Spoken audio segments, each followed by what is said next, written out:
नमस्कार दोस्तों, स्वागत है आपके अपने चैनल हिस्टोरिक दुनिया पर। आज हम बात करेंगे मुगल साम्राज्य के उन संबंधों की जो उन्होंने राजपूतों और अन्य राज्यों के साथ बनाए। ये संबंध कभी राजनीतिक गठबंधन के रूप में उभरे तो कभी संघर्ष के रूप में। तो चलिए इतिहास के इस रोचक अध्याय को समझते हैं। मुगल सम्राट अकबर के समय से राजपूतों के साथ संबंधों में एक नया दौर शुरू हुआ। अकबर ने सुलह-ए-कुल की नीति अपनाई, जिसमें सभी धर्मों का सम्मान किया गया। राजपूत राजा भारमल ने अकबर से गठबंधन किया और अपनी बेटी जोधा बाई की शादी अकबर से करवाई। ये राजनीतिक गठबंधन मुगल साम्राज्य के विस्तार के लिए महत्वपूर्ण साबित हुआ। राजपूत सेनाओं ने मुगल सेना में महत्वपूर्ण स्थान हासिल किया। इस विवाह नीति ने राजपूतों और मुगलों के बीच विश्वास को गहराई दी। हालांकि सभी राजपूत शासक इस नीति से सहमत नहीं थे, लेकिन हर राजपूत राजा ने मुगलों से समझौता नहीं किया। उदाहरण के लिए, मेवाड़ के राणा प्रताप ने अकबर की अधीनता स्वीकार नहीं की। हल्दी घाटी का युद्ध 1576 इस संघर्ष का प्रतीक है।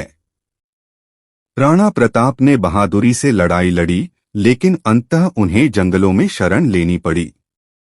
हालांकि उनका संघर्ष राजपूती वीरता और स्वतंत्रता का प्रतीक बन गया।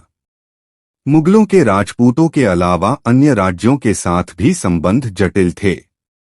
अहमदनगर, गोलकुंडा और बीजापुर जैसे दक्षिण भारतीय राज्य लंबे समय तक मुगलों के लिए चुनौती बने। मुगलों ने इन राज्यों को अपने साम्राज्य में शामिल करने के लिए सैन्य अभियान चलाए। औरंगजेब के शासनकाल में दक्षिण के राज्यों को नियंत्रित करने का प्रयास तेज हो गया, लेकिन इसका परिणाम लंबी लड़ाइयों और साम्राज्य के कमजोर होने के रूप में सामने आया। मुगल और मराठों के संबंध शुरुआत से ही संघर्ष से भरे रहे।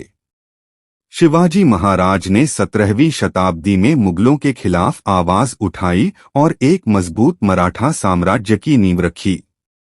औरंगजेब ने मराठों को दबाने के लिए अपनी पूरी ताकत लगा दी, लेकिन मराठों ने अपनी छापामार रणनीति गुरिल्ला वॉरफेयर से मुगलों को परेशान कर दिया।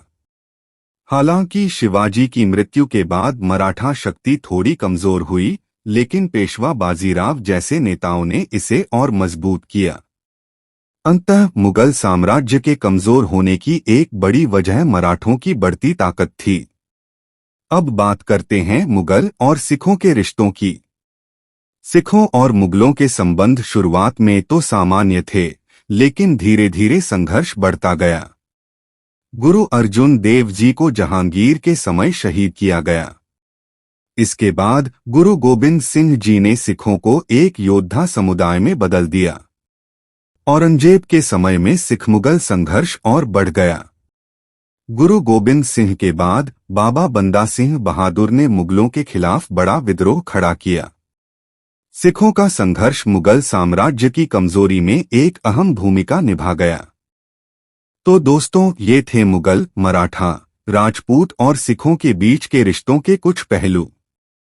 इनकी कहानियां हमें सिखाती हैं कि ताकत और हिम्मत से बड़ी सत्ता को चुनौती दी जा सकती है। अगर आपको ये वीडियो पसंद आया हो तो लाइक, शेयर और सब्सक्राइब करना न भूलें। मिलते हैं अगले वीडियो में।